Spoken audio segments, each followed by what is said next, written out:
하나님의 말씀입니다. 하나님의 말씀 마가복음 1장 15절입니다. PPT에는 나오지 않습니다. 여러분 직접 성경을 찾으시거나 아니면 앱에 있는 앱 성경으로 계속 찾으시기 바랍니다. 한 절입니다. 굉장히 간단합니다. 마가복음 1장 15절 같이 읽겠습니다. 시작. 이르시되 때가 찼고 하나님의 나라가 가까이 왔으니 회개하고 복음을 믿으라 하시더라. 아멘. 때가 찼고 하나님 나라가 가까이 왔으니 회개하고 복음을 믿어라 하시니라. 오늘 말씀 제목은 하나님 나라는 계속된다라는 말씀입니다. 하나님 말씀은 계속 keep going on 한다는 얘기예요. 이 단어 자체가 어떤 기대감이 있습니까? 오늘 찬양에서 계속 찬양했듯이 하나님 나라는 계속된다. 누구를 통해서? 우리 한 사람 한 사람 통해서 계속 돼가는 것입니다. 하나님 나라는 이미 하나님께서 우리에게 하나님 나라를 주셨습니다. 하나님이 우리를 창조하실 때부터 이 온 우주 만물이 다 하나님께서 창조하신 것인데, 이 우주 만물은 누구를 위해서냐면 바로 우리 하나님의 자녀, 하나님의 창조자, 우리를 위해서 이 온 우주 만물을 만드신 것입니다. 잘못 해석하면 안 돼요. 세상의 중심이 나다, 내 마음대로 할 거다, 그런 의미가 아닙니다. 이 모든 것이 자녀인 나를 위해서 창조된 거예요. 저도 아이들이 지금 3명 있지만 다 한국 가 있는데, 졸업해서 다 한국 갔는데, 어렸을 때부터 계속 자라면서 부모가 자녀 위해 하는 거는 어떻게 보면 이건 여러분들이 자녀의 입장이니까 아셔야 돼요. 모든 것이 자녀를 위해서 하는 거예요. 어떻게 보면 부모가 자신의 인생이 있다고 얘기하지만 자신의 인생보다 자신의 인생이 있지만 모든 걸 자녀를 위해서 다 집중해 있어요. 내가 밖에 나가서 일하는 것도 그렇고, 돈 버는 것도 그렇고, 내가 한 끼 안 먹는 것도 그렇고, 더 먹는 것도 그렇고, 다 보면 모든 것이 다 집중되어 있는 것이 내 자식을 위해서, 내 자식이 좀 더 평안하고, 내 자식이 좀 더 잘 먹고, 좀 더 누리고 잘 되기 위해서. 커도 마찬가지예요. 커도 저희 부모님도 저희 아버지도 항상 그런 생각이 있어요. 그렇기 때문에 이 온 우주 만물 하나님께서 창조하실 때는 다 누구를 위해서라고요? 우리를 위해서, 자녀된 우리를 위해서 다 창조하셨습니다. 그렇기 때문에 하나님께서 우리에게 주신 지상 명령이 뭐예요? 다스려라. 생육하고 번성하고 다스려라. 그 얘기는 뭐예요? 이 세상의 주인이 너다. 이 세상의 진짜 왕은 나지만은 너는 내 자녀이기 때문에 이 세상을 통치한다는 얘기예요. 그런 권한이 있다라는 얘기예요. 근데 자꾸 우리는 그런 우리의 권한을 잊어버리기 때문에 이 세상에 그냥 휩쓸려서 살게 돼요. 이 세상을 다스리는 것이 아니라 이 세상에 휩쓸려서 살게 돼요. 그래서 오늘 이 단어가 뭐냐면 하나님의 나라는 계속된다. 하나님 나라는 이미 저 멀리 있고 나중에 갈 나라가 아니라 하나님 나라는 어떻다고요? 지금 계속해서 우리 삶 가운데 이루어지고 있고, 이루어져 가고 있고, 이루어져 갔다는 겁니다. 좀 약간 어려울 수 있는데 잘 이해하시기 바랍니다. 저희 아버지가 지금 88세신데 두 가지 신체적인 큰 좀 문제가 있어요. 장애는 아닌데 나이가 드시니까 어디 아프셔가지고 그걸 크게 좀 수술하고 우리가 고치신 부분이 있어요. 어디냐면 하나는 신장이에요. 신장이고 또 하나는 이 척추예요. 심장과 척추, 이 두 군데를 좀 크게 수술을 하셨었어요. 어느 그 목사님이 그런 비유를 하더라고요. 복음과 하나님의 나라에 대해서 얘기하는데, 복음은 신장이다. 복음, 심장이다. 그리고 하나님 나라는 뭐냐면 척추다. 그렇게 얘기해요. 하나님 나라는 척추다. 만약에 여러분 척추가 제 기능을 못하고 심장만 있으면 어떻게 돼요? 심장만 잘 뛰는 사람이면 어떻게 되죠? 어디 나가서 돌아다닐 수 있나요? 척추가 아프면? 저희 아버지가 보니까 예전에 척추가 안 좋으실 때는 어쨌든지 나갔는데 정말 겨우겨우 나가시는 거예요. 겨우겨우. 운동하시려고 나가시는데 정말 수술한 다음에는 뭐 1km, 2km를 한 2시간, 3시간을 억지로 운동하려고 걸어가세요. 그러니까 저희 아버지가 그런 의지가 있으니까 걸어가셨지, 만약에 그런 의지가 없으면 어떻게 돼요? 척추가 없으면, 척추가 망가지면 그냥 누워있어요, 집에. 심장은 잘 뛰니까 그냥 누워있는 거예요. 다시 얘기하면 복음은 우리에게 우리가 그리스도인으로 살아갈 심장을 주는 거예요. 심장을 뛰게 만드는 거예요. 살아갈 그런 가장 중요한 원천을 공급하는 게 복음이란 말이에요. 복음이 뭡니까? 기쁜 소식이에요. 기쁜 소식이 뭡니까? 예수 그리스도입니다. 예수 그리스도께서 오셨다는 기쁜 소식입니다. 여러분, 기쁜 소식이 뭐예요? 여러분의 기쁜 소식이 뭡니까? 여러분이 듣기 원하는 소식이 무엇일까요? 듣기 원하는 소식 보면 각자 문제를 해결하는 소식일 거예요. 맞죠? 지금 당장 기뻐하는 기쁜 소식이 뭘까? 당장 듣고 싶은 소식이 뭘까? 우리 각자 문제들이 있지 않나요? 또 우리가 각자 기도하는 기도 제목이 있잖아요. 그런데 그 소식, 나에게 기쁜 소식이라 하면 내가 듣고자 하는 소식이 그게 기쁜 소식인 것 같아요. 그건 대부분 우리가 기도하는 제목이 기쁜 소식, 우리의 육체, 우리가 이 땅에 살면서 그런 문제들을 해결하기 위한 기쁜 소식이죠. 그런데 정말 기쁜 소식이 있습니다. 우리가 복음, 전도폭발 메시지 할 때도 항상 얘기하잖아요. 정말 기쁜 소식이 뭐냐면 우리의 영혼을 새롭게 하시고 우리의 죄된 영혼을 구원하시고 영생을 주시는 소식이 바로 그런 기쁜 소식입니다. 우리가 많은 사람들이 이런 기쁜 소식을 듣기 원하는데도 불구하고 듣지 못하는 이유가 몇 가지가 있어요. 그 이유 중에 하나가 내 자신을 봐도 돼요. 내 자신을 봐도 하나님의 그런 기쁜 소식, 이 성경 말씀에 나와 있는 내 영혼을 향한 기쁜 소식에 대해서 자꾸 망각하게 돼요. 근데 예수 믿지 않은 사람들은 더 이 기쁜 소식을 듣고자 하는 마음이 점점 없어지죠. 그 중에 하나가 무신론자들이 있고 그 중에 하나가 또 자기의 문제에 사로잡힌 사람들이 있어요.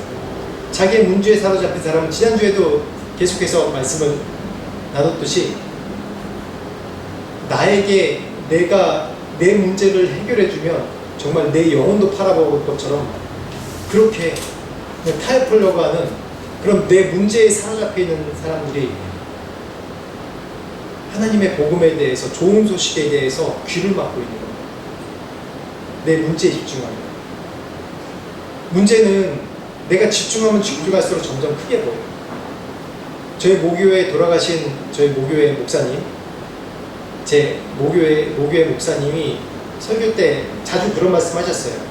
귀신에 대해서 얘기할 때 옛날에는 부흥회나 그럴 때 귀신들 쫓고 막 병든 사람 고치고 그 자리에서 막 나오라고 해서 그런 경우가 굉장히 많았거든요. 뭐 지금도 그렇게 사역하는 분들도 있는데, 근데 사람들이 귀신에 사로잡혀 있고 귀신을 무서워하는 그런 분위기도 많으니까 목사님이 그렇게 말씀하시는 거예요.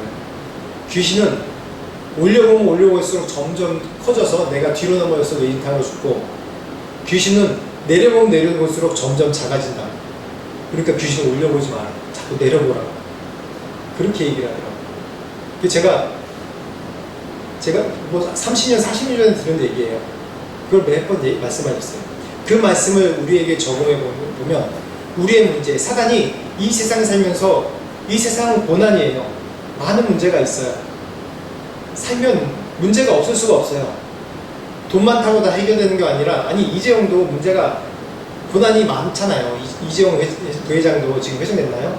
그분도 우리나라에 돈 제일 많은 사람인데도 그 이상으로 고난과 어려움 자기 나름대로 다 있어요. 돈 없는 사람도 마찬가지고 다 고난이 있어요. 인생이 다 고난이기 때문에. 그렇기 때문에 우리가 우리의 문제를 점점점 더 크게 보고 집중하고 올려보면 뒤로 넘어지는 거예요. 문제가 나를 삼켜버리는 겁니다. 근데 중요한 건 그 문제를 점점 낮춰보고 제3자 입장으로 계속 보다 보면 그 문제가 그 문제에 집중하는 것이 아니라 그 문제를 해결하는 방법들이 보이게 됩니다.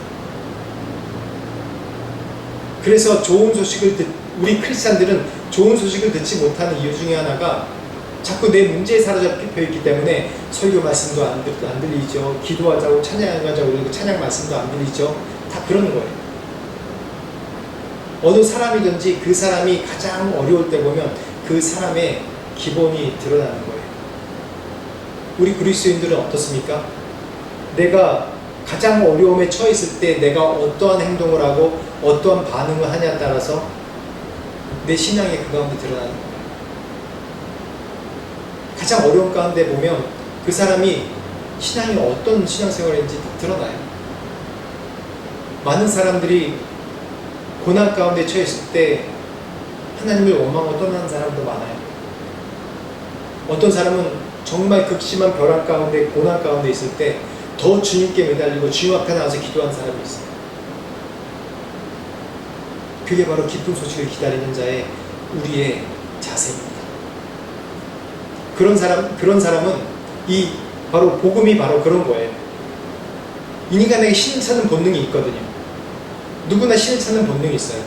옛날 고대 부족들도 보면 다 자기 나름대로의 앞에 있는 나무를 섬긴다든지 아니면 달밤에 정한수 떠놓고 이게 빈다든지 뭔가 자기의 열심으로 뭔가 하려고 하는 마음들이 늘 있어요.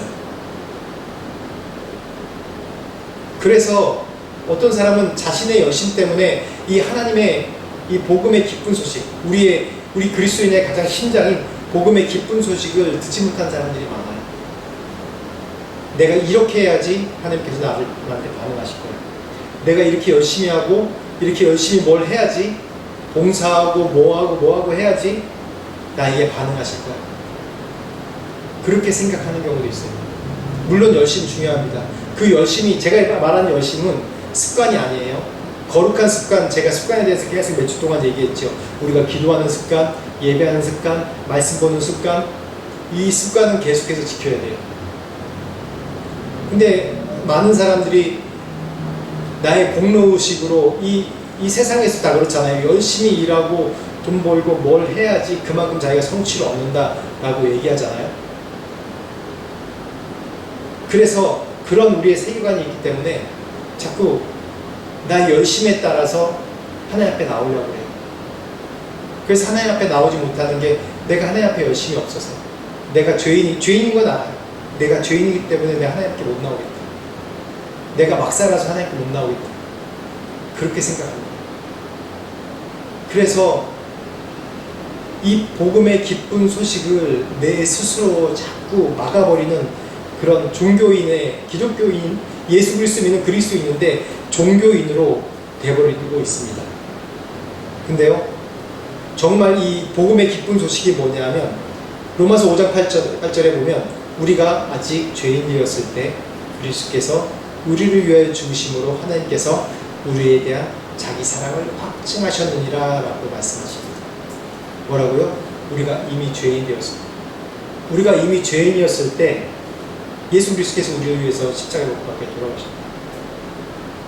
아직 우리가 태어나지 않았을 때 이미 우리를 위해서 십자가에 못 박혀 돌아가셨다는 거예요. 다시 얘기하면 하나님이 우리에게 찾아오신다는 거예요. 이미 찾아오셨다는 거예요. 나는 반응하기만 하면 되는 거예요. 그 기쁜 소식에 반응하기만 하면 되는 겁니다. 하나님이 예수 그리스도께서 이미 찾아오셨어요. 다른 종교들은 보면 자신의 열심으로 나가야 돼요. 불교도 마찬가지지 않습니까? 여기 지금 태국 불교 보면 이제 전도하다 보면 태국 분들 전도하다 보면 뭐라고 하냐면 자신이 천국에 대해서 우리가 얘기할 때 천국에 대해서 생각도 잘 안 해요. 근데 천국에 대해서 얘기할 때 어떻게 갈 수 있겠습니까? 라고 대부분 얘기하면 선행으로 간다고 얘기해요. 선한 행실로. 자기가 선한 행실로 천국 갈 수 있다고 얘기해요. 그래서 아직 내가 업보를 더 싸서 그렇게 얘기하죠. 뭔가 자기의 행위로 천국 간다고 얘기해요. 그리고 옆에 나라 힌두교나 무슬림 같은 경우 봐도 자신의 열심으로 해야 돼요. 힌두교나 다른 그 종교의 여러 축제가 많습니다. 그 축제가 뭐냐면 자신의 열심으로 신을 잘 달랜다는 거예요.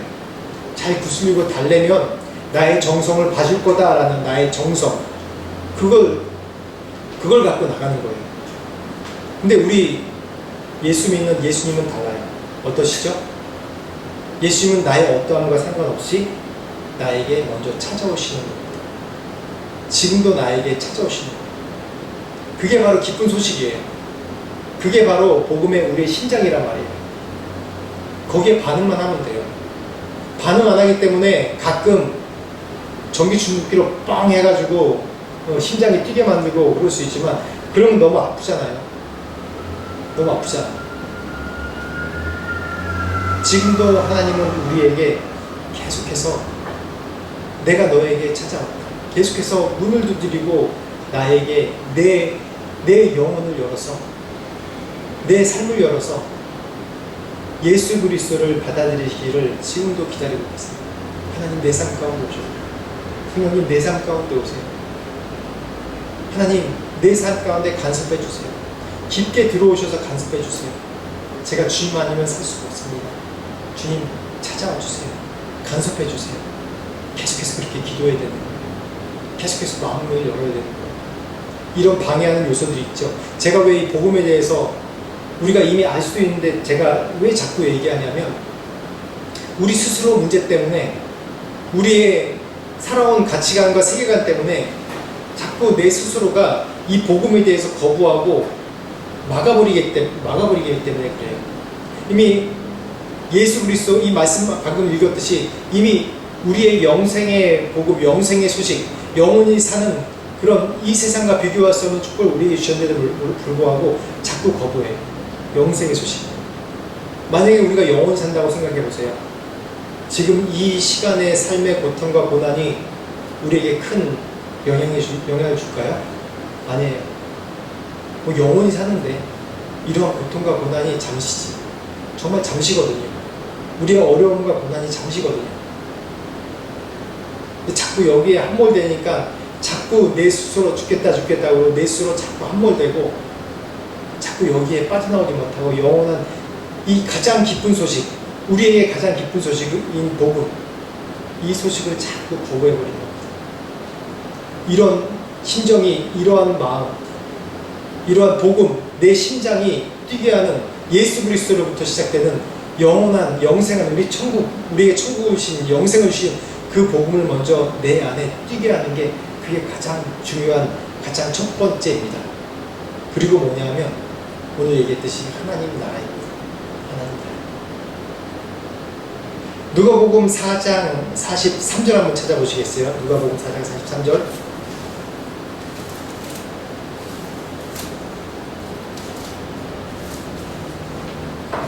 누가복음 4장 43절.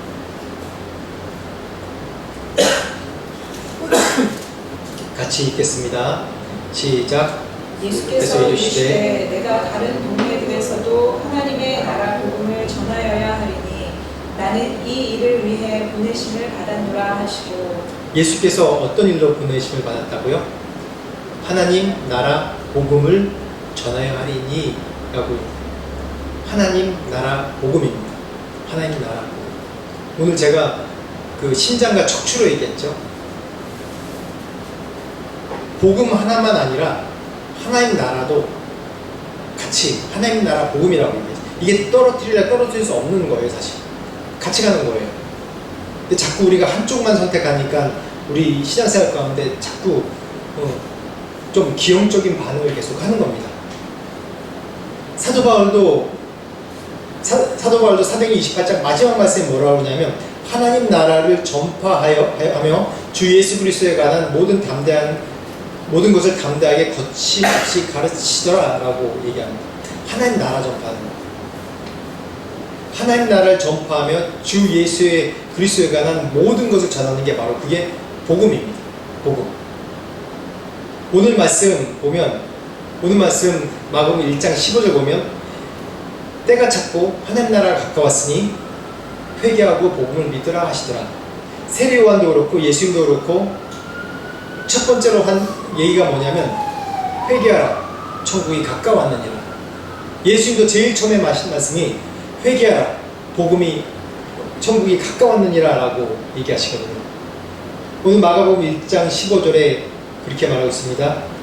때가 찼고 하나님 나라가 가까웠으니 회개하고 복음을 믿어라. 이 네 가지 부분으로 나왔어요. 때가 찼다고 했어요. 또 하나님 나라에 가까웠다고 했어요. 그리고 회개하라고 했어요. 그리고 복음을 믿어라라고 얘기했습니다. 이 두 가지 때가 찼고 하나님 나라가 가까웠다는 것은 선포의 의미예요. 때가 찼다, 하나님 나라가 가까웠다, 이거 선포입니다. 이미 실행되고 있는 일들이죠. 그렇지만 회개하고 복음 믿어라는 건 뭐냐면 우리가 선택하고 행해야 될 거예요. 그래서 제가 처음에 계속 말씀드렸죠. 복음에 대해서 우리가 선택해야 된다고. 영원한 삶, 천국, 예수 그리스도에 대해서 선택해야 된다고 했어요. 근데 많은 사람들이 이 때가 찼고 하나님 나라가 가까웠으니 회개하고 복음을 믿어라 라는 이 네 가지의 프로세스를 갖다가 중간에 빼먹고 하나님 나라를 빼먹고 때가 찼으니 회개하고 복음을 믿어라 라고만 이제 선택하는 그런 우리의 신앙의 형태들이 있어요. 하나님 나라가 정말 중요하거든요. 하나님 나라. 근데 때가 찼고 회개하고 복음을 믿어라 라는 얘기는 이거는 우리 심장과 같은 거예요. 이걸 다시 얘기하면 우리가 회개했더니 회개한 사람에게 복음이 들려졌다. 그래서 그가 그 회개할 때가 뗀 거예요. 그래서 우리가 죄로부터 자유케 되고 우리가 천국 백성이 되었다. 그래서 내가 예수 믿고 천국 간다. 이렇게만 이해하는 경우가 있어요. 이건 잘못된 겁니다. 우리가 예수 믿는다는 거는 제가 계속 얘기했죠. 지옥은 어떻게 간다고요? 지옥은 혼자 가는 거예요. 천국은 어떻게 간다고요? 같이 가는 거예요. 같이 간다는 걸 의미를 잘못 해석하면 제가 항상 단서를 놨는데 2단입니다. 같이 간다고 그러면 2단입니다. 이거는. 근데 같이 간다는 의미는 천국은 혼자 자신의 죄로 천국과 지옥 가는 건 각자의 하나님 앞에서 심판대에서 심판을 받는 겁니다. 근데 지옥에서 고난은 혼자 고난을 받아요. 자신의 죄악에 따라서 형벌을 받아요. 근데 천국에 가서 우리가 영원한 삶은 어떻게 돼요? 각 구원은 각자 구원입니다. 개인 구원입니다. 근데 하나님 나라 가서 어떻게 해요? 우리의 모든 성도가 다 함께 하나님께 영광 돌리며 하나님 영광 가운데 거한다고 하잖아요. 함께라는 단어를 써요. 함께. 모든 성도가 다 함께. 그래서 제가 천국은 함께 간다고 그렇게 비유를 한 겁니다. 다 같이 가는 게 구원은 개인 구원입니다. 그렇기 때문에 우리가 이것도 프로세스 가운데 하나예요. 우리가 신장을 주는 게 제일 먼저예요, 사실. 예수 그리스도 믿고 이 큰 은혜, 내 구원함의 은혜를 받는 게 제일 먼저예요. 제가 고등학교 2학년 때 이제 성령 체험을 했는데 그때 내가 정말 진정으로 하나님 앞에서 내 죄를 회개하는 시간을 가졌어요. 그때 저희 집안에서 이제 다른 분들이 와서 이제 같이 기도하는 기도 모임을 계속 했거든요. 그 기도 모임에 한번 참석했다가 같이 기도하면서 성령이 저에게 임하신 거예요. 그래서 제가 울면서 막 회개했어요. 뭔지 모르지만 막 눈물이 나고 내가 정말 죄인인 거예요. 애가 죄를 져봤자 얼마나 좋겠어요. 근데 정말 죄인인 거예요. 그 내 죄를 회개하고 계속해서 기도할 때 방언이 나오고 계속해서 기도했어요. 얼마나 기도했는지 모르겠어요. 밖에서 우리 어머니가 나를 위해서 중보해 주시고 있어요. 근데 그때 기도할 때 그렇게 기도하고 났는데 딱 나와서 저희 어머니에게 제가 첫 번째 한 말이 뭐냐 하면 엄마 죽고 싶어. 이거예요. 우리 어머니가 깜짝 놀란 거예요. 왜 죽고 싶냐고.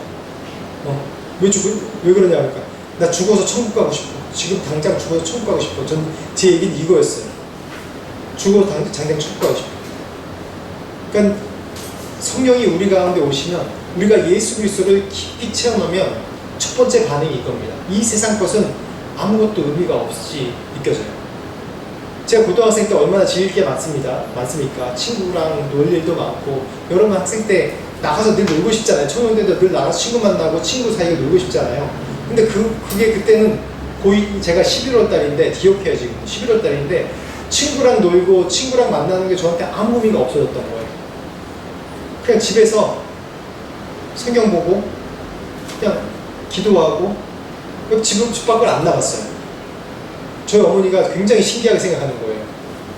그래서 제가 12월 달에 교회 부흥이 있어서, 방학한 날 부흥이 있어서, 부흥회 때 제가 목회자가 되겠다, 그때 서원을 하고 했던, 그때부터 우리 어머니가 너는 하나님께 헌신된 사람이구나 라고 저를 내놨어요. 내놨다는 얘기가 나쁜 얘기가 아니라, 내놨다는 얘기가 하나님께 드렸어요. 그때. 그래서 제가 이렇게 목회자의 길을 계속 걸어 놓을 수 있었던 것 같습니다. 이게 신장이에요. 성령 체험하는 거. 이걸 갈망하셔야 돼요. 그런데 하나님 나라 통치, 하나님 나라가 뭐라고 그랬어요? 이 복음이 신장이라면 하나님 나라 뭐라고 그랬죠? 척추라고 그랬죠. 척추. 만약에 신장이 없고 척추만 있으면 어떻게 될까요? 신장이 없고 척추가 있어. 근데 다닐 수 있어. 그러면 그게 뭔지 알아요? 그 어느 목사님 그러더라고. 좀비라고, 좀비. 좀비 신앙. 좀비 신앙이 뭐냐면 지금 제가 말한 것, 내가 성령의 체험하고 예수 그리스도를 만나고 내 성령 체험하고 내 삶 가운데 내 2000년 전에 돌아가신 예수 그리스도가 지금 이 시간에 나와 함께 하신다는 걸 내가 느끼고 알고 믿고, 그 뜨거움이 내 안에 있는 이 복음이 내 안에 없으면 좀비라는 거예요. 그냥 정해진 툴 따라서 선한 삶을 사는 것처럼 선한 삶을 살고 다른 사람한테 지장 안 주고 말씀 가운데 살려고 하는 것 같아요. 근데 심장이 없는 사람처럼 뚜벅 다니는 거예요. 좀비 신앙이 되면 안 돼요. 내 안에 심장이 뛰어야 돼요. 좀비가 뭐예요? 심장이 없잖아요. 좀비가 뭐예요? 죽은 건데 죽은 게 아니라 생각도 없고 심장도 없고 그냥 이렇게 걸어다니는 게 좀비 아니에요. 좀비 그러면 딱 그 모습이 보이잖아요. 목적도 없고 방향도 없고 그냥 다니는 게 좀비 신앙 아니에요. 목적도 없고 방향도 없어요. 그냥 이끌린 대로 가는 게 좀비 신앙이에요. 좀비들이 어떻게 합니까? 어디 뭐 있다 그러면 영화 보면 우르르 몰려가지 않아요. 이거 뭐 있다 그러면 우르르 몰려가고. 심장이 없기 때문에 그래요. 심장이 없기 때문에. 참된 내 부르심과 복음이 없기 때문에 그러는 거예요. 예수를 믿지만 이 가는 방식이 두 가지인 거예요. 방금 좀비들이 따라가듯이 하나는 이 땅에 살아가는 방식대로 그냥 따라가는 거예요. 이게 좀비 신앙이에요. 근데 이 땅 가운데 하나님의 통치를 믿으며 하나님의 통치를 이어가는 신앙, 그것이 바로 내 심장과 내 이 하나님 나라의 척추와 같이 있어서 같이 따라가는 신앙인 겁니다. 침대 신앙은 뭐냐면 이 신장만 있는 신앙은 뭐냐면 잘못하면 어디로 빠지냐면 그냥 침대 신앙이 될 수밖에 없어요. 척추가 없으니까 그냥 누워서 지내는 거예요. 열심히 기도 생활하죠. 기도 중요합니다. 왜냐하면 기도의 사명이 있는 사람은 골방에서 그 기도로 온 세계를 변화시키는 그런 사명을 가져요. 근데 제가 얘기하는 침대 신앙이란 건 내가 구원의 은혜 한번 참여했어. 근데 하나님 나라를 이 상속자로 이어갈 그런 상속자로는 살지 않아. 그게 바로 침대 신앙이에요. 신앙생활은 해요. 나에게 비전이 없어요. 하나님 나라를 위해. 이 세상을 향한 비전은 있어요. 이 세상에서 뭐가 좋다 그러면 거기 따라가고 뭐가 좋다면 거기 따라가고. 이것이 바로 그냥 좀비처럼 좀비 신앙으로 가는 겁니다. 예수님의 12제자가 어땠습니까? 예수님은 처음에 오셔서부터 오늘 말씀하신 것처럼 하나님 나라 복음을 계속 전하셨습니다. 그 하나님 나라가 뭡니까? 우리가 이 구약 성경만 하면서 계속 배우는 것처럼 하나님 나라가 이 구체적인 나라가 시작된 게 이스라엘부터 하나님 나라를 만드셨습니다. 이 나라가 온 세계 모델 나라가 돼서 어떻게 해요? 이 나라를 통해서 온 세계에 이런 하나님 나라가 가득하도록 하시는 게 하나님의 인류 구원의 계획이셨어요. 그런데 그 이스라엘 나라가 어떻습니까? 자신의 사명을 감당합니까? 어떻게 보면 다윗 외에는 하나님 사명을, 하나님 나라를 이루는, 하나님 나라를 계속 이어갈 사명을 감당하는 왕이 없었어요. 그래서 어떻게 하십니까? 온 세계를 흩어버리셨어요. 아시리아부터 북이스라엘 망하고 바벨론으로부터 남유다가 망하고 그래서 온 세계로 흩어져 버린 거예요. 그러면서 각 나라 가운데 회당들이 있지 않습니까? 그러면서 하나님 나라를 그곳에서 세우도록, 그런데도 그곳에서도 하나님께서 이미 이렇게 회당들을 세워놓으시고 예수 그리스도 이후로 온 세계에 복음을 전파하게 하신 겁니다. 그래서 각 나라마다 하나님 나라를 이루시는 거예요. 하나님의 비전이 뭡니까? 온 세계에 하나님 나라를 온 세상 가운데 하나님 나라가 편만하게 하는 게 그런 하나님의 비전입니다. 그래서 성령이 너희에게 임하시면 너희가 권능을 받고 예루살렘과 유다와 사마리아와 땅 끝까지 이르러 내 증인이 되리라 하는, 이게 바로 하나님의 통치를 받는 겁니다. 이게 바로 하나님의 비전이에요.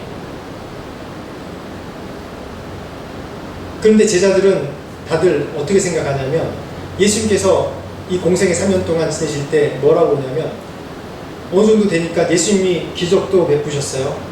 그리고 많은 사람들도 먹이시기도 하시고 사람들이 너무 많이 따라다니고, 그때 당시 제일 유명한 사람이었어요. 제일 유명한 사람이기도 하고, 또 백성들의 등을 긁어줄 그런 정말 뭐 사이다 같은 행동도 많이 하시죠. 이 대제사장들과 또 바리새인들이 교만한 사람들을 향해서 그냥 악담을 퍼부시고 대항을 해버립니다. 그러니까 백성들도 후련하다고 생각하기도 하고, 이런 분이 우리가 로마 식민지로 있는 지금 이 시기 가운데 우리를 다시금 회복시키실, 하나님의 나라의 개념이 달랐어요. 이 사람들 세상에서 세상을 지배하는 나라를 생각한 거예요. 그래서 제자들이 어떻게 합니까? 여러 성경 마가복음 9장에서 보면 예수님께 이렇게 얘기해요. 서로 예수님 앞에서 누가 크냐, 네가 크냐, 내가 크냐 서로 쟁론을 해요. 근데 그때 예수님께서 천국에 대해서 얘기해 주시면서 천국은 어떠한 것이다 말씀해 주시죠. 제자들도 다 이렇게 생각했어요. 근데 정말 하나님의 비전은 무엇일까요? 하나님의 비전은 나를 통해서 하나님 나라를 이 땅 가운데 이루시고 완성해 가시는 것입니다. 여러분, 이스라엘 역사를 보세요. 이스라엘 역사 보면 특히 모세 같은 경우 보세요. 모세 보면 그 출애굽기 2장 말씀에 보면 이 백성들이, 한번 2장 23절 찾아보시겠어요? 출애굽기 2장 23절. 2장 23절에서 25절 같이 한번 읽어보겠습니다. 2장 23절부터 25절까지 같이 읽어보겠습니다. 출애굽기 2장 23절에서 25절까지 말씀입니다. 읽겠습니다. 시작. 여러 해 후에 애굽 왕은 죽었고 이스라엘 자손은 고된 노동으로 말미암아 탄식하며 부르짖으니 그 고된 노동으로 말미암아 부르짖는 소리가 하나님께 상달된지라. 하나님이 그들의 고통 소리를 들으시고 하나님이 아브라함과 이삭과 야곱에게 세운 그의 언약을 기억하사 하나님이 이스라엘 자손을 돌보셨고 하나님이 그들을 기억하셨다. 이스라엘 백성들이 지금 어떻게 보면 정말 암울한 시기입니다. 아브라함, 이삭, 야곱 하나의 족속, 시족 사회를 이루시고 아브라함의 믿음을 통해서 너희를 통해서 온 나라가 축복을 받으리라라는 하나님 나라의 비전을 주셨는데, 그래서 애굽으로 들어가서 가뭄을, 그 기근의 시기를 견디게 하시고 요셉의 이름, 총리였던 요셉의 이름이 유명할 때까지는 평안하게 살았어요. 근데 어느 시기 이후로는 어떻게 살았냐면 노예로 살았습니다. 인구는 점점 많아지는데 이집트 안에 노예 계층으로 살고 있었어요. 그래서 그곳 가운데 뭐라고 해요? 하나님이 그들의 부르짖는 소리를 들으셨다고 얘기했어요. 부르짖는 소리가 하나님께 상달됐다고 했어요. 그리고 24절에 그들의 고통의 소리 들으시고 하나님이 아브라함과 이삭과 야곱에게 세운 그 언약을 기억하셨다고 얘기하셨거든요. 아브라함과 이삭과 야곱의 언약이 누구의 언약입니까? 지금 우리 언약이기도 하죠. 나에게 주신 언약이죠. 단 조건이 답니다. 하나님의 나라를 이어갔어요. 하나님 나라를 이어갔어요. 왜 하나님이 이스라엘의 이 울부짖음을 들으셨을까요? 이들의 입장에서는 하나님 너무 살기 힘들어요. 고통스러워요. 우리를 하나님 백성이라고 선택해 주셨잖아요. 근데 우리 노예 생활 이게 뭡니까? 요셉 있을 때가 편했는데 이게 뭡니까? 어디 지금 정말 벼랑에서 어떻게 나올 수가 없는 거예요. 노예잖아요. 이 큰 이집트 그러면 그때 당시 최고의 나라입니다. 최고의 막강한 나라예요. 그 나라에 노예 계급으로 있는 거예요. 한 계층으로 있는 겁니다. 근데 그 계층을 뒤집어서 자기들이 올라가려고 해도 올라갈 수가 없어요. 그래서 이 강한 노동을 위해서 계속 그랬잖아요. 노동으로 말미암아, 고된 노동으로 말미암아 부르짖는 소리를 들으시고 고통 소리를 들으시고 뭘 기억하셨다고요? 아브라함과 이삭과 야곱에게 세운 그 언약을 기억하셨다고. 그 언약이 뭐예요? 하나님 나라, 너희를 통해서 하나님 나라가 계속 이어지리라. 너희를 통해서 내가 너희를 축복하는데 너희를 통해서 온 열방이 복을 받으리라라는 그 하나님 나라가 이어지는 것에 대해서 기억하신 거예요. 이스라엘 입장에서는 너무 힘들어요. 노동이 너무 고되어 힘들어 죽을 것 같아요. 삶에 희망이 없어요. 소망이 없어요. 어떻게 해요? 그랬지만 하나님 입장에서 뭐냐면 이스라엘을 통해서 하나님의 꿈을 이어가려고 하는데 이 애굽, 이 세상이라는 이 애굽이 이 하나님의 백성의 꿈을 끊으려고 해요. 하나님 눈에 보이기엔 그렇게 보이는 거예요. 이 심한 고난과 고통과 이 고통을 주는 것이 하나님의 비전의 눈, 하나님 나라를 이어가는 그런 눈에 보기에는 하나님 나라를 비전을, 하나님 나라를 이어갈 이 백성들이, 아브라함의 이 자손들이, 이 많은 자손들이 대가 끊기려고 하는 거예요. 애굽이 그런 고난을 주는 거예요. 그래서 어떻게 하셨어요? 모세를 선택하십니다. 모세를 선택하셨어요. 근데 모세가 40년 동안 왕궁에서 자랐습니다. 근데 왕궁에서 자라서 이 안에 자라면서 자신의 어미에게 젖을 먹고 또 교육을 받아서 자기가 히브리라는 거 알아요. 그래서 어떻게 합니까? 자신이 나라를 구하겠다고, 히브리인들을 구하겠다고 뭔가 계획을 세워요. 그래서 그 열심히, 이 애국한 열심이 있어서 애국 사람을, 히브리인을 때리는 애국 사람을 쳐서 죽입니다. 그래서 자신이 왕자 가운데 있으니까 자신이 뭔가 할 것처럼 그렇게 해요. 근데 자신의 방법이었죠. 오늘 말씀드린 이게 좀비 신앙일 수도 있는 거예요. 정말 하나님께로부터 받은 그런 뜨거운 이 복음의 열정과 그 성령의 감동이 아닌 자신의 열심, 자신의 계획, 자신의 지식. 근데 실패했습니다. 그 40년 동안 어디 있어요? 미디안 광야에서 하나님께서 그 가운데서 이 안에 뜨거운 열정과 은혜를 주셨을 겁니다.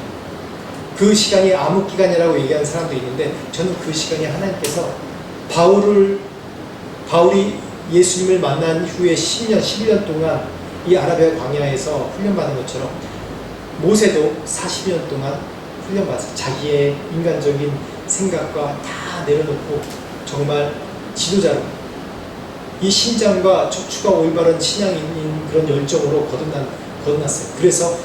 그래서 다시 한번 하나님의 비전 앞에서 반응하기 시작했어요. 이 똑똑한 사람이 이 떨기나무 불꽃에서 부르심을 봤을 때 나는 못해요 하잖아요. 나는 못해요 할 수가 없는 사람이에요. 40년 전의 사람은 어땠어요? 자기가 뭔가 이스라엘 히브리인을 이끌 것처럼 그렇게 앞으로 나선 사람 아니에요.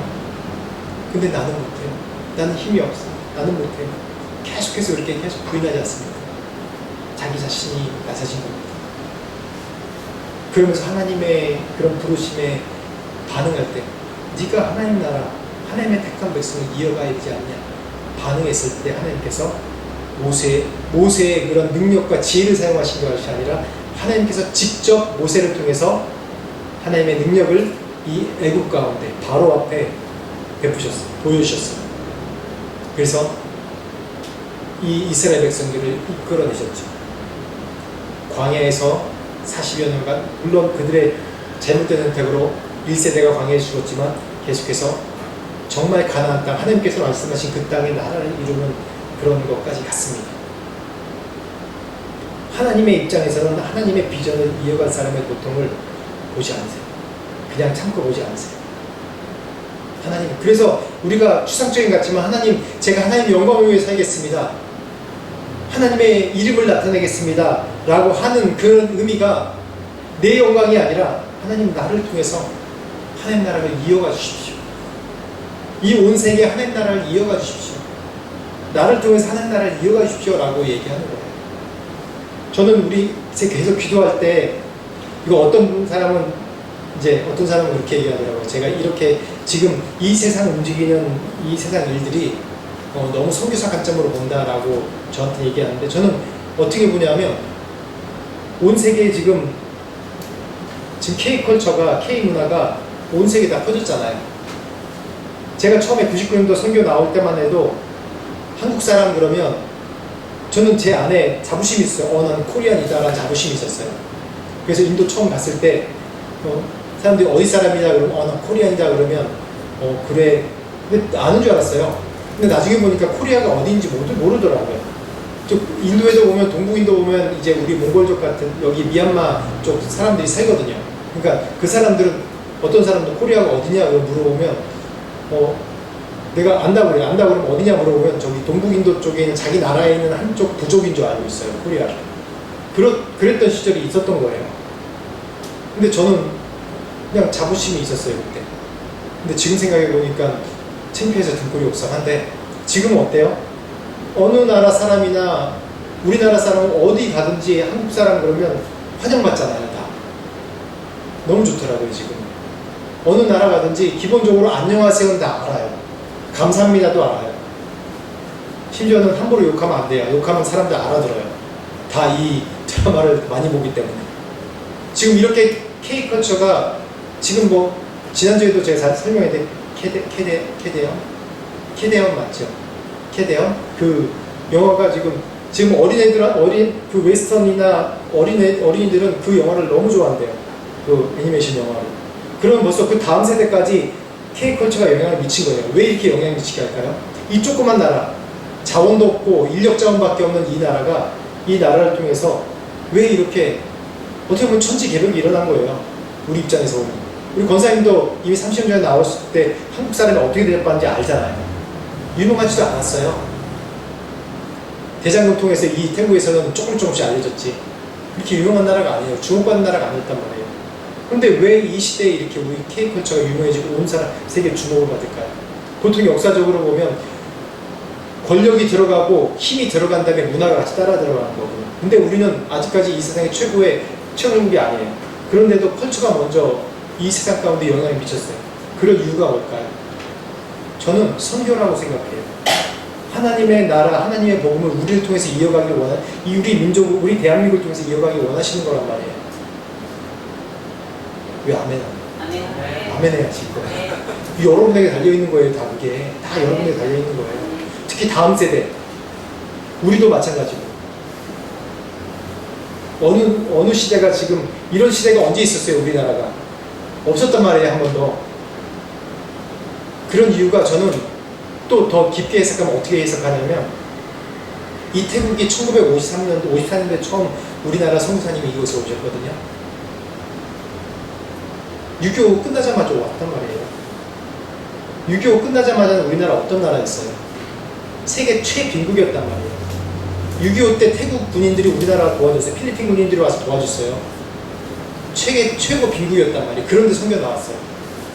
7, 80년대 부흥운동이 일어나면서 이제 한국이 조금 살 것 같고 자기 벌어먹을 거 굶는 사람이 없을 때쯤에 1990년대부터 중반부터 시작해서 어떻게 했어요? 여행 자유화가 열리면서 그때부터 선교사들이 쏟아져 나왔어요. 계속. 그게 저도 그 중에 하나이기도 하고.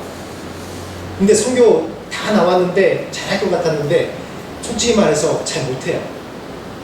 언어도 잘 못하지요. 문화도 잘 모르죠. 제가 영어 한다고 해도 영어를 웨스턴처럼 하나요? 못해요. 아무리 현지어를 배우고 그래도 현지인만큼 못한단 말이에요. 문화도 모르고 늘 다툼이 있고. 그런데도 보면 하나님께서 긍휼히 여기셔서 저희들을 사용하셨어요. 사용하고 계세요. 사용하고 계셨어요. 이런 걸 보면 하나님이 이 온 세계 가운데 이러한 우리를 사용하실 거란 말이지. 우리를 통해서 하나님의 나라, 하나님의 통치를 이어가실 거란 말이에요. 우리나라, 저는 정치적으로 어느 정권이 됐든 여당이 됐든 보수가 됐든 진보가 됐든 저는 그렇게 믿고 있었어요. 보수가 됐든 야당이 됐든 우리나라 앞으로 잘 살 거다. 왜냐하면 우리나라를 통해서 온 세계에 하나님 나라를 전파해야 되기 때문에. 믿으세요, 여러분? 그게 우리의 심장이고 우리의 심장과 척추가 돼야 되는 거예요. 여러분 여기서 힘들게 사시는 분들 있잖아요. 지금 이 땅에 와서 고난받는 분이 있잖아요. 부르짖으세요. 그리고 기도하세요. 하나님, 내 잘 먹고 잘 살라고 내가 기도하지 않겠습니다. 여러분 이미 이 태국에서 인터내셔널한 경험을 하는 분들이에요. 내 잘 먹고 잘 살라고 내 기도하지 않겠습니다. 하나님, 내가 하나님 나라를 나를 통해서 이어가 주십시오. 나를 통해서 이어가 주십시오. 나를 통해서 하나님 나라가 계속될 것입니다. 지금 힘들어 죽겠어요, 하나님. 죽을 것 같아요. 도와주세요. 도와주세요, 하나님. 매달리세요. 그렇지만 하나님, 내가 하나님의 영광을 하겠습니다. 나를 통해서 하나님 나라 계속 이어가겠습니다. 도와주세요. 그래서 우리 우주 형제 온 지 얼마 안 됐는데 태고 지금 잘하잖아요, 지금. 공식적으로 이제 앞으로 우리 교회 이제 통역 담당으로 맡기려고 해요.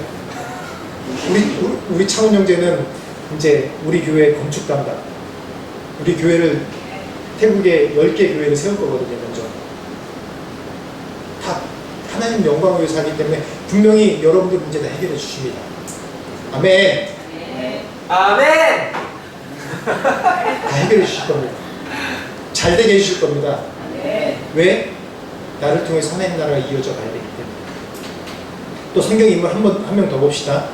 룻기서 보면 룻이 어떤 상태였어요?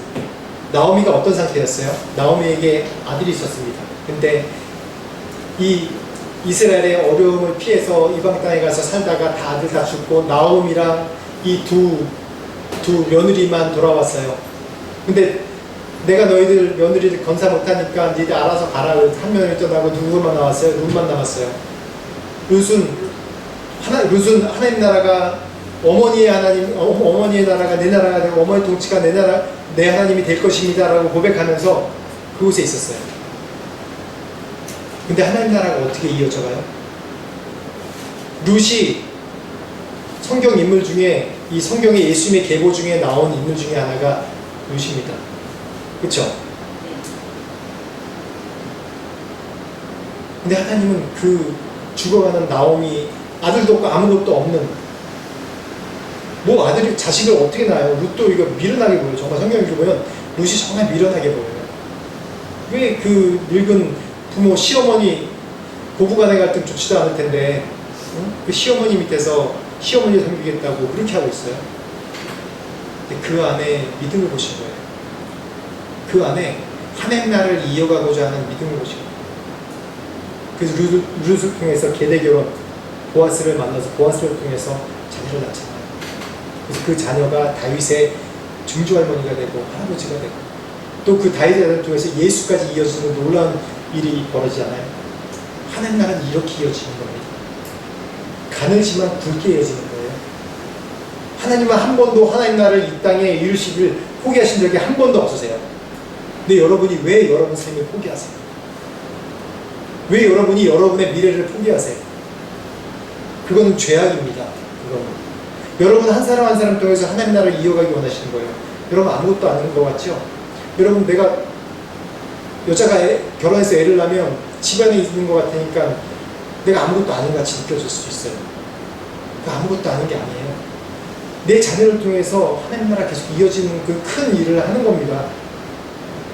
여러분 지금 있는 게 아무것도 아닌 것처럼 여기지만 지금 있는 이 고난과 어려움을 통해서 여러분들 모세와 같이 훈련시키시고 룻과 같이 훈련시키셔서 하나님 나라를 계속해서 이어가실 겁니다. 내 방법이 아닌 하나님의 방법이에요. 여러분 하나님 나라는 계속됩니다.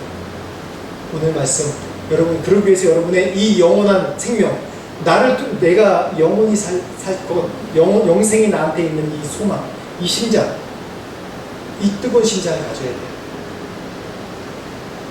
내가 성령을 내 삶 가운데 늘 초청해야 돼요. 그리고 비전, 하나님의 비전, 나를 통해서 하나님께서 하나님 나라를 이어가실 거라는 그 믿음, 이걸 가질 때 하나님이 여러분 삶 가운데 축복하실 수밖에 없어요. 이 세상 가운데 잘되게 하실 수밖에 없어요. 왜? 이어가야 되기 때문에. 하나님 나라를 이어가야 되기 때문에 잘되게 하실 수밖에 없습니다. 믿으십시오. 네. 여러분 통해서 행하실 겁니다. 같이 한 목소리로 기도합시다. 여러분 기도할 때 오늘 찬양한 것처럼 하나님, 성령님 내 삶 가운데 찾아오시옵소서. 내가 힘들고 어렵고 내 미래가 안 보이지만 하나님의 나라를 나를 통해서 이어가야 되지 않습니까? 나를 통해서 하나님 나라를 이어가 주십시오. 성령님 내게 오십시오. 내 고난을 극복하게 하시고 하나님의 방법으로 내 고난과 문제를 해결해 주십시오. 그래서 하나님, 나를 통해서 이 하나님 나라가 온 세계 가운데 이어나게 축복해 주십시오. 도와주십시오. 지혜를 필요할 때 지혜 주시고, 돈이 필요할 때 돈을 주시고, 비전이 없을 때 비전을 주시고, 기술이 없으면 기술과 재능을 주십시오. 그래서 하나님 나라를 나를 통해서 이어가 주십시오. 같이 한 목소리로 주여 한번 부르고 같이 기도하겠습니다. 주여! 하나님 아버지, 주의 나라를 나를 통해서 이어가 주십시오. 아버지, 여전히 하나님은 나를 통해서 하나님 나라를 이어가시기 원하십니다. 주님의 나라를 이어가시니 감사합니다. 하나님의 아버지 나라를 이어가시니 주의 뜻과 주의 소망과 주 기국 가운데 있습니다. 하나님, 주의 연약하고 내 문제 가운데, 내 고난 가운데 늘 싸워 풀어갈 수밖에 없는 문제지만 다시 한번 주님 앞에 간구합니다. 주님 나를 살려주시고 내 고난과 어려움 가운데 살려주시고 나를 통해서 하나님 나라를 이어가여 주시옵소서. 나를 통해서 이 영원한 하나님 나라를 이어가여 주시옵소서. 그래서 내 끝까지 포기하지 않으며 내 삶을 주님께 드리며 그 성령께서 나를 이끄심을 바라보며 기도하며 이 고난 가운데 내가 성령 충만함 받아서 내가 볼 수 없는 그런 미래, 내가 볼 수 없는 하나님 나라 이 땅에 이루어지고 소망할 수 있는 하나님 영적인 믿음의 눈을 주시옵소서. 주님 도와주십시오. 역사해 주십시오. 이끌어 주십시오. 하나님 도와주십시오. 역사해 주십시오. 그런 될 수 있도록 하나님 아버지 감사합니다. 하나님 나라를 우리를 통해서 계속해서 이어가 주십시오. 우리가 부족하고 연약하고 지금 고난과 문제로 내가 함몰되어 있는 것 같지만은 하나님, 이때 내가 더 주님 앞에 나가서 간구합니다. 내가 절망 가운데 있을 때 더 주님 앞에 나가서 주님의 손을 붙듭니다. 간구합니다. 이때 성령님 만나주시고 내가 볼 수 없는 영원한 하늘나라, 내가 볼 수 없는 하나님의 영원한 이 땅을 향한 영원한 비전 보여주시옵소서. 그래서 하나님 나를 통해서 하나님 나라가 계속해서 이 땅 가운데 이어가게 하시옵소서. 내가 그렇게 헌신합니다. 도우시고 이끌어 주십시오.